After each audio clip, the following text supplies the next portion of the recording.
திருநெல்வேலி அருள்மிகு ஸ்ரீ பத்ரேஸ்வரியம்மன் தேவஸ்தானத்தில் இவ்வாண்டு எப்பாங்குனி மாத திருவிழாவும் சமய கருத்துரையை முன்னிட்டு 5ஆம் திருவிழாவாகிய இன்றைய தினம் மிக சிறப்பான ஒரு மகளிர் மாநாடு நடைபெற்றுக் கொண்டிருக்கிறது. இந்த மகளிர் மாநாட்டிலே தகுதியோடு தலைமை வகித்துக் கொண்டிருக்கும் திருமதி ஸ்ரீ ஓம் பிரியா பால்வர்மன் அவர்களுக்கும், திருவிளக்கம் பாடசங்க சமயப்பு மாணவிகளுக்கும், பர்கர்புரி ஆட்சி சென்ற திருமதி சாலினி ஜஸ்டின் ராஜ் அவர்களுக்கும், எனக்கு முன்னால் மிக சிறந்த ஒரு சமய சொற்பொழிவு ஆட்சி அமர்ந்திருக்கும் வித்யா ஜோதி திருமதி Sri சீதாராணி Pratheesh MSc MA BEd அவர்களுக்கும், இறுதியாக நன்றி கூற காத்திருக்கும் திருமதி கிரிஜா செல்வி அவர்களுக்கும், இந்த மகளிர் மாநாட்டினை கண்டுகளிக்க வருகின்றிருக்கும் பெற்றோர்களுக்கும் பெரியோர்களுக்கும் எனதருமை சகோதர சகோதரிகளுக்கும் சமதர்சினக கல்வியும் அறிவும் பணியும் நிறைந்த அந்தணரிடத்தும் பசுவினிடத்தும் நாயினிடத்தும் யானையினிடத்தும் அனைவரிடத்திலும் ஒன்றாக அன்பு காட்டும் எனதருமை ஹிந்து சொந்தங்களே, நாம எல்லாம் ரூபாய் நோட்டை பார்த்திருப்போம். அந்த ரூபாய் நோட்ல 2 பக்கமுமே அச்சடிக்கப்பட்டிருந்தா மட்டும்தான் அந்த நோட்டுக்கு வேல்யூ. அதே மாதிரி நாம் ஒவ்வொருவருக்கும் தேசப்பற்றும் தெய்வ பக்தியும் இருக்க வேண்டும். தேசப்பற்றும் தெய்வ பக்தியும் இல்லை என்றால் நம் தேசம் என்னவாகும் என்பதை நீங்கள் ஒவ்வொருவரும் தெரிந்திருக்க வேண்டும். நம்மில் தேசபக்தி இல்லையே அந்நியன் புகுவான் உள்ளே, நாமோ இருப்போம் நாட்டின் வெளியே. ஒரு நோட்டிற்கு எவ்வாறு 2 பக்கங்கள் முக்கியமாக இருக்கிறதோ அதே போன்று நம்முடைய தேசம் நலமுடனும் சந்தோஷமாக வாழ்வதற்காகவும். பாருக்குள்ளே நல்ல நாடா பாரத திருநாடு. காரணம் என்னவென்று தெரியுமா? இந்த பாரத நாட்டில் மட்டுமே நிம்மதியும் மகிழ்ச்சியும் மேலோங்கிக் கொண்டிருக்கிறது. அந்த நிம்மதியும் மகிழ்ச்சியும் காலகாலமாக நமக்கு மட்டுமின்றி நம்முடைய தலைமுறைக்கும் கிடைக்க வேண்டும் என்றால் நாம் ஒவ்வொருவரும் தேசப்பற்று கொண்டவர்களாக இருக்க வேண்டும். அன்று தங்களுக்கு குறிக்கப்பட்ட நாளுக்கு முன்னதாகவே தூக்கிலிடப்பட்டு துண்டு துண்டுகளாக வெட்டப்பட்டு பாதி எரிந்த நிலையிலே டக்ளஸ் நதியிலே வீசப்பட்டு 3 உடல்கள் மிதந்தன. அந்த 3 உடல்கள் யார் என்று தெரியுமா? பகத்சிங், ராஜகுரு, சுகதேவ். இந்த பகத்சிங்கை போலவும் ராஜகுருவை போலவும் சுகதேவை போலவும் நாம் ஒவ்வொருவருக்கும் தேசப்பற்றி இருக்க வேண்டும். தன்னை சிறையிலே அடித்து சிறையிலே இருந்த தொழு நோயாளிகளின் சிறுநீற்றினை கொடுக்க குடிக்க கொடுத்து அந்த சிறுநீற்றை பருகி தனக்கும் தொழுநோய் வந்து பாரத அன்னையின் சுதந்திரத்தை காணாமலே மாண்டு போனானே சுப்பிரமணிய சிவா. இந்த சுப்பிரமணிய சிவாவை போன்று நாம் ஒவ்வொருவருக்கும் தேசம் பற்றி இருந்தாக வேண்டும். தன்னுடைய கோடிக்கணக்கான சொத்துக்களை, பல கோடி சொத்துக்களை விற்று வெள்ளையனுக்கு எதிராக என் தேசத்திலே என் மண்ணின் மீது நான் கப்பலோட்டிய தீர்வேன் என்று வெள்ளையனுக்கு எதிராக கப்பலோட்டிய தமிழன் வ.உ.சி. சிதம்பரம் பிள்ளையை போன்று நாம் ஒவ்வொருவருக்கும் தேசம் பற்றி இருந்தாக வேண்டும். தன்னுடைய மனைவி நிறைவாத கர்ப்பிணியாக இருந்தபோது அவளை பற்றியோ, தனக்கு பிறக்க போகும் குழந்தையை பற்றியோ, தன்னுடைய குழந்தை பிறந்தால் என்னுடைய தந்தை எங்கே என்று கேட்கும் என்பதை பற்றி நினைத்து பார்க்காமல் ஆஸ்திரேலிய மணியாட்சி ரயில் நிலையத்தில் சுட்டுக் கொன்று தன்னுடைய உயிரையும் மாற்றிக் கொண்டானே வீர வாஞ்சி. இவரை போன்ற தேசபக்தி நாம் ஒவ்வொருவருக்கும் இருக்க வேண்டும். ஜான்சி ராணி என்னும் பெண்கள் படையை உருவாக்கி NIA என்னும் இந்திய நேஷனல் ஆர்மியை உருவாக்கி நம்ம எல்லாம் கேட்டாலே நமக்கு மயக்கூச்சமடையும் ஜெய்ஹிந்த் என்னும் வீர முழக்கத்தை தந்த நம்முடைய தேச தந்தை நேதாஜி சுபாஷ் சந்திர போஸை போன்று நாம் ஒவ்வொருவருக்கும் தேசப்பற்றி இருக்க வேண்டும். அவ்வாறு நமக்கு தேசப்பற்றி இல்லைன்னு வச்சுக்கோங்க, இன்னைக்கு நாம சுதந்திர காற்றை சுதந்திரமாக சுவாசித்துக் கொண்டிருக்கிறோம். பிற்காலங்களில் நம்முடைய சந்ததிகள் சுதந்திர காற்றை சுதந்திரமாக சுவாசிக்க முடியாது என்பதை நீங்கள் ஒவ்வொருவரும் மனதில் வைத்துக் கொள்ளுங்கள். சுதந்திர போரிலே தேசப்பற்று கொண்டவர்கள் வெறும் ஆண்கள் மட்டுமல்ல, பெண்களும் நாங்கள் தேசபக்திக்கு சரிப்பவர்கள் அல்ல என்பதை இன்றல்ல அன்றே நிரூபித்து காட்டினார்கள். நமக்கெல்லாம் தெரியும், ஜான்சி ராணி தன்னுடைய மகனை, தான் ஈட்டெடுத்த மகனை பறி கொடுத்து விட்டு தான் தத்தெடுத்த மகனை தன்னுடைய முதுகிலே கட்டிக்கொண்டு முதல் சுதந்திர போரிலே போர்க்களத்திலே நுழைகிறாள். போர்க்களத்திலே நுழையும் போது தன்னுடைய காவலாளிகளை அழைத்து சொல்கிறாள், நான் மாண்டு போனால் என்னுடைய உடலை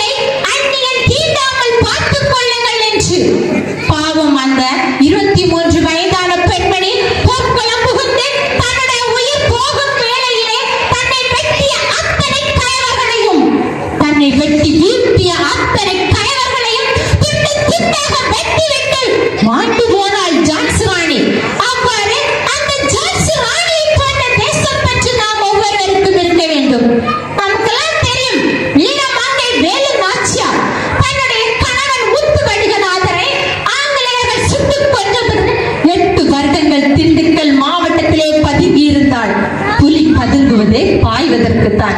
8 வருடங்கள் கழித்து பாய்ந்தாள். தன்னுடைய கணவனை கொன்ற அத்தனை கைவர்களையும் கொன்று பழி தீர்த்துவிட்டு சிவகங்கை சீமையை மீட்டெடுத்தாள் வேலு நாச்சி. இந்த வேலு நாச்சியாரை போன்று நாம் ஒவ்வொருவருக்கும் தேசபக்தி இருக்க வேண்டும். நாம வேலு நாச்சியாரை சொன்னா குயிலியை சொல்லாமல் கடந்து விட முடியாது. குயிலி நமக்கெல்லாம் நினைப்போம், நம்ம எல்லாம் நினைச்சிட்டு இருக்கோம் இன்னைக்கு தான் தற்கொலை படம் உருவாச்சு அப்படின்னு சொல்லிட்டு. அந்த தற்கொலை படத்தை வித்திட்டால் குயிலி தன்னுடைய ராணி வேலு நாச்சியார் சிவகங்கை சீமையை மீட்டெடுப்பதற்காக கடுமையாக போராடி கொண்டிருக்கிறார். ஆனால் அந்த போராட்டத்திலே வெற்றி கிடைப்பதற்கு தடையாக இருந்தது வெள்ளையனின் ஆயுதங்கள். அந்த ஆயுதங்கள் அனைத்தும் ஆயுத பூஜை என்று பூஜைக்காக வைக்கப்பட்டிருந்தது. ஒற்றர்கள் மூலம் அறிந்து கொண்டாள் குயிலி. நவராத்திரி விழாவிலே ஏற்றப்பட்டிருந்த தீபங்களின் எண்ணெயை தன் மீது ஊற்றி தன்னுடைய உடலையே நெய்யாக்கி தன்னுடைய உயிரையே திரியாக்கி தன்னுடைய உடலில் தீயை பற்ற வைத்துக் கொண்டு ஆங்கிலேயர்கள் வைத்திருந்த ஆயுத கிடங்கிற்குள்ளே நுழைந்தாள். ஆயுத கிடங்குகள் தரை மட்டமானது. அவள் நுழையும் போது கூறினாள் ஒரு வாசகம். இன்னும் அந்த வாசகத்திற்கு என்று தனி பெருமை உண்டு. வெற்றிவேல் வீரவேல் என்று முழங்கிக் கொண்டே ஆங்கிலேயர்களின் ஆயுத படையிலே நுழைந்து தன்னுடைய உடலை சிதைத்து சுக்கு நூறாக தள்ளி ஆங்கிலேயர்களின் ஆயுத படையின் சுக்கு நூறாக்கி வேலு நாச்சியாரை சிவகங்கை சீமையின் ராணியாக அமர வைத்து அழகு பார்த்தவள் தான் குயிலி. இது போன்ற தேசபக்தி நாம் ஒவ்வொருவரிடத்திலும் இருக்க வேண்டும். நம்மள்ட்ட இன்னைக்கு தேசபக்தி இல்ல அப்படின்னா ஒருத்தன் வந்தா அன்னைக்கு அப்படிதான் வந்தான். பாரத தேசத்திலே இருந்த செல்வங்களுக்கு அளவே கிடையாது. பாரத தேசத்திற்கு அவங்க தான் என்னமோ கல்வி கற்றுக் கொடுத்தாங்களாம், டான்ஸ் போட கத்து கொடுத்தாங்களாம். அவர்கள் எல்லாம் இங்க எதற்காக வந்தார்கள் தெரியுமா? பாரத தேசத்திலே இருந்த செல்வத்தை கொள்ளையடிப்பதற்காகவும் இங்கு கற்றுக் கொடுக்கப்பட்ட பாடங்களை எல்லாம் படித்து செல்வதற்காகவும் தான் வந்தார்கள். அவ்வாறு ஒருவன் வந்தான், இருவன் வந்தான், ஒரு குடும்பம் வந்தது, இரு குடும்பம் வந்தது, ஒரு குடும்பங்கள் வந்தது. இந்திய தேசத்தையே ஆக்கிரமித்து விட்டார்கள். இவர்கள் எல்லாம் தங்களுடைய உயிரை தியாகம் செய்துதான் நமக்கு இந்த சுதந்திர காற்றை சுவாசிக்க வாங்கி தந்திருக்கிறார்கள். இந்த நாம் அந்த சுதந்திர காற்றை சுதந்திரமாக சுவாசித்துக் கொண்டிருக்கலாம்.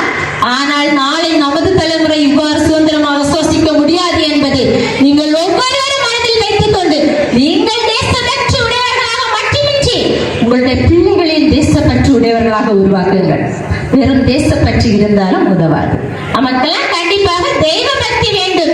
இறைவன் மீது தெய்வ பக்தி இருந்தால் மட்டும்தான் மனித பிறவிய லட்சியமாகிய இறைவனை நாமெல்லாம் அடைய முடியும். தான் தலைகீழாக நடந்து கைலாயம் சென்ற காரைக்கால் அம்மையாரை பற்றி படித்திருப்போம். அவர்கள் கைலாயம் வரை தலைகீழாகவே சென்றார்களாம். காலால் நடந்து விட்டால் இறைவனின் இருப்பிடத்தை நாம் அழுத்தாகிவிடக் கூடாது என்பதற்காக தலைகீழாக நடந்த காரைக்கால் அம்மையாரும் பழகிய 6 நாட்களில் தன்னுடைய கண்ணை எடுத்து அப்பி வைத்த கண்ணப்ப நாயனார் கதை நமக்கு தெரியும். அடுத்தது வீட்டுல வந்த ஒரே ஒரு அடியவருக்காக தான் ஆசையோடு பெற்று வளர்த்த ஒரே ஒரு மகன், அவனை வாளால் அறிந்து வெட்டி கொண்டால் ஒரே ஒரு வெட்டுதான். அறிந்தால் எவ்வளவு கஷ்டப்பட்டு ஒவ்வொரு சதையும் அப்படி தெரிய வேண்டும். அவ்வாறு தான் ஆசையாக வளர்த்த ஒரே மகனை வாளால் அறிந்து தன்னுடைய வீட்டிற்கு வந்த அடிவருக்கு உணவு சமைத்து கொடுத்தாரே சிறுதொண்ட நயனார். இவர்களை போன்ற பக்தி நமக்கு இருக்க வேண்டும். கல்லறிந்து கடவுளை கண்ட சாக்கிய நயனாரை போன்ற பக்தி நமக்கெல்லாம் இருக்க வேண்டும். ஒரு ஊரிலே ஒரு அழகான மயான காவலன் இருந்தார். மயான காவலனுக்கு என்னதான் வேலை? அங்கு வரக்கூடிய பிணங்களை எரிப்பதுதான் அவனுடைய வேலை. இவ்வாறு தினசரி அங்கு வரக்கூடிய பிணங்களை எரித்து தன்னுடைய வேலையை செய்து கொண்டிருந்தார்.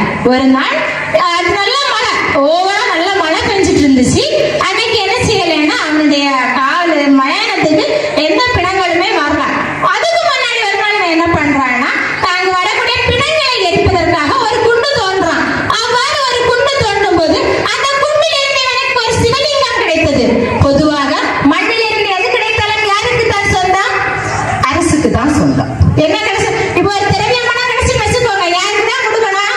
அரசுக்கு தான் கொடுக்கணும். இதே ஆலயத்துல நாம பிரதிஷ்டை செய்யாத ஒரு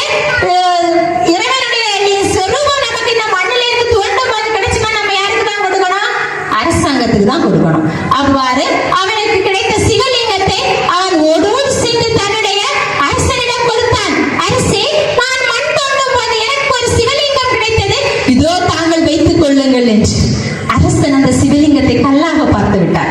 அவன் தங்கமாக இருந்திருந்தாலோ வைரமாக இருந்திருந்தாலோ அந்த சிவலிங்கத்தை வாங்கி கொண்டிருப்பான்.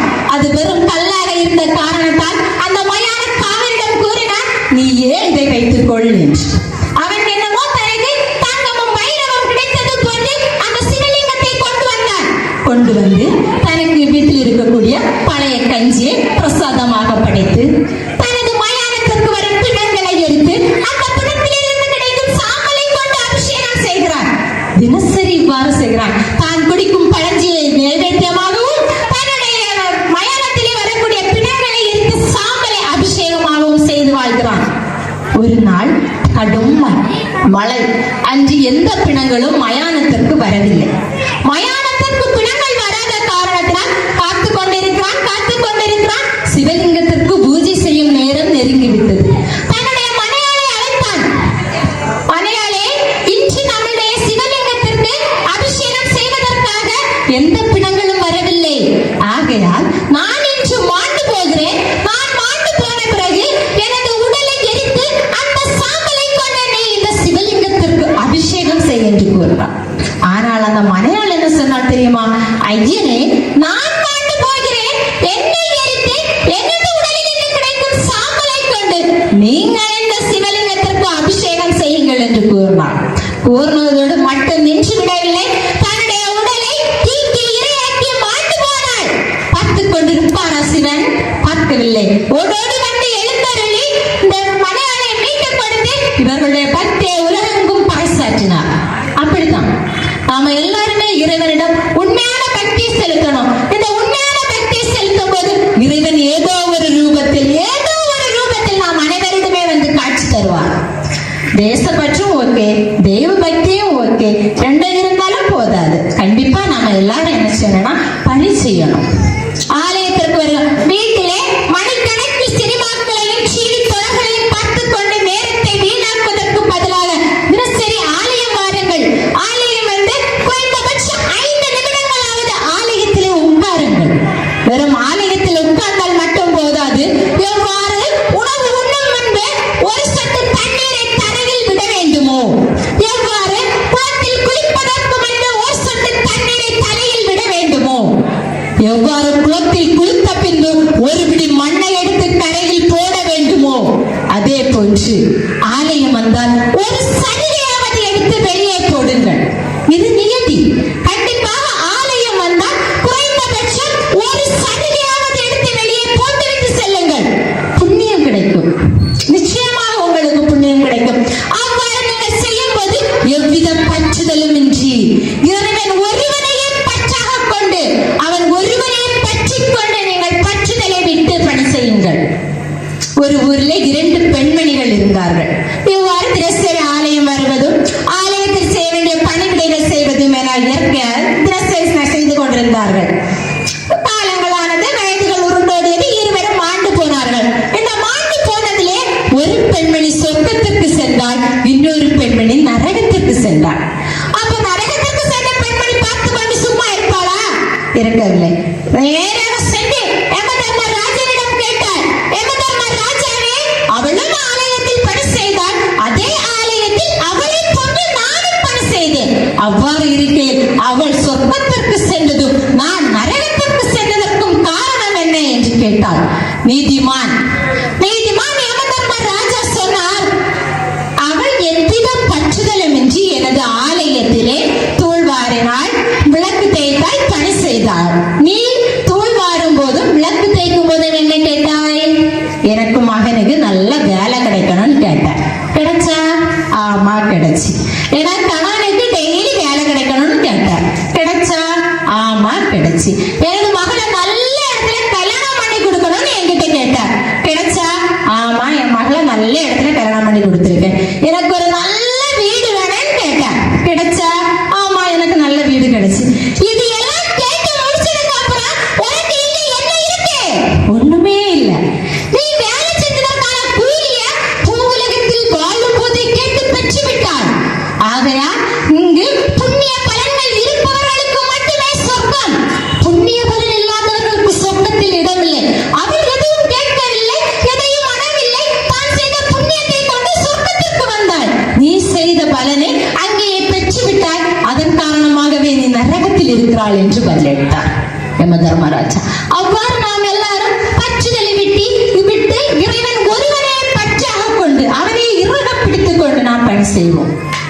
அவ்வாறு செய்யப்படும் பணியானது நம்ம உயர்நிலைக்கு அழைத்து செல்லும்.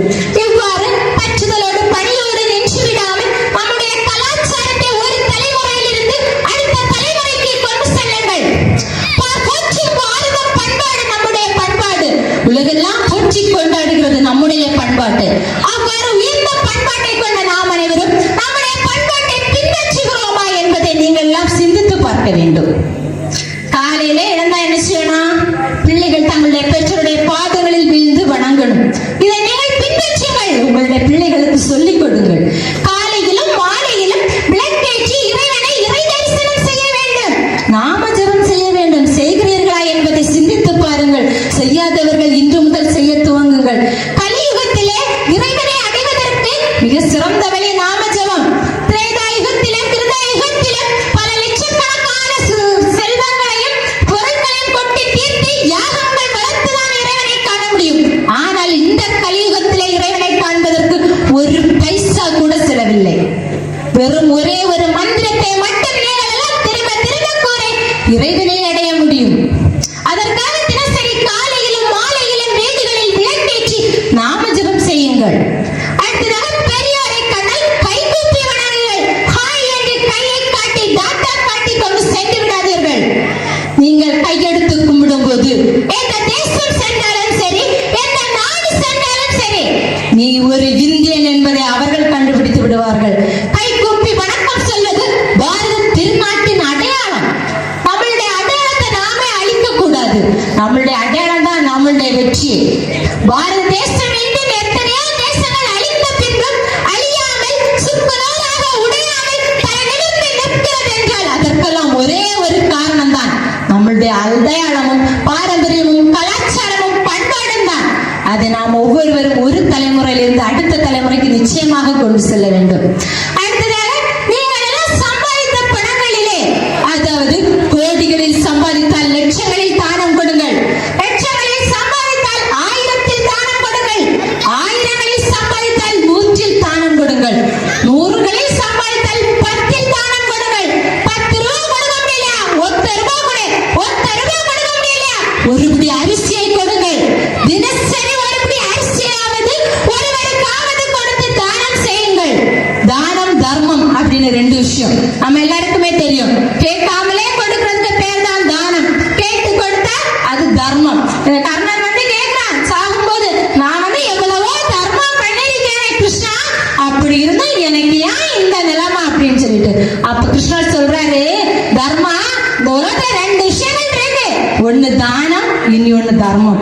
கேட்டா கொடுக்கிறது தர்மம், கேட்கவே செய்யாம கொடுக்கறது பேரு தானம். நீ கேட்டா கொடுத்த, கேட்டா கொடுக்க வேண்டியது யாருடைய கடமை? இல்லறத்தானுடைய கடமை. நீ கொடுத்துதான் ஆக வேண்டும். கேட்காமலே கொடுத்திருந்தால்தான் உன்னுடைய புண்ணிய பலத்தில் வந்து சேர்ந்திருக்கும். ஆகையால் உன்னிடம் எந்த புண்ணிய பலனும் இல்லை என்று விளக்கம் அளித்தார் எம்பெருமான் ஸ்ரீகிருஷ்ணர். அவ்வாறு நாமெல்லாம் நம்மால் இயன்றதை நம்மிடம் யாருமே கேட்காமலே முடிந்த அளவு கொடுத்து உதவி செய்வோம். அடுத்து இறுதியாக உங்களுக்கெல்லாம் ஒரு விஷயம், ஆலயங்களிலே மிக சிறப்பாக திருவிழாக்கள் எடுத்து நாம் சிறப்பாக மகிழ்ந்து கொண்டிருக்கும் வேளையிலே இவ்வொரு இளைஞர்களுக்கு ஒரு வேண்டுகோள். நீங்கள் உங்கள் கூடயே இருக்கும், உங்களுடனே இருக்கும் ஏதாவது ஒரு பாவப்பட்ட பிள்ளைகளுக்கோ வசதி வாய்ப்பில்லாத மாணவர்களுக்கோ படிப்பதற்காக கல்வி உதவி செய்யுங்கள். தலைமுறை தலைமுறையாக அது உங்களுக்கு பலனளிக்கும். நிச்சயமாக கல்வி தானம் என்பது உலகத்திலே மிகப்பெரிய தானமா. ஒருவனுக்கு எழுத்தறிவித்தவன் ஆசான், கல்வி கற்றுக் கொடுத்தவனோ கல்வி காக்க உதவியவனோ மிகப்பெரிய கடவுளுக்கு நிகராக போற்றப்படுகிறார்கள் சாஸ்திரங்களிலே. உங்களால் இயன்ற அளவு நீங்கள் எல்லாம் பார்த்திருப்பீர்கள், பெரியவங்க எல்லாம் கொஞ்சம் படிச்சவங்க எல்லாம் பிள்ளைங்க ஸ்கூலுக்கு போனா பென்சில் ரப்பர் இந்த மாதிரி நோட்டு புத்தகங்கள் எல்லாம் வாங்கி கொடுப்பாங்க. அவங்களுக்கு தெரியும் இதனால் என்ன புண்ணிய பலன் நமக்கெல்லாம் வந்து சேரும் என்று. நிறைய முடியலையா? ஒரு பிள்ளை ஸ்கூலுக்கு போறான், பாவப்பட்ட பிள்ளையா, ஒரு நோட் வாங்கி கொடுங்க, ஒரு பென்சில் வாங்கி கொடுங்க, ஒரு ரப்பர் வாங்கி கொடுங்க. இது எல்லாமே உங்களை அடுத்த தலைமுறை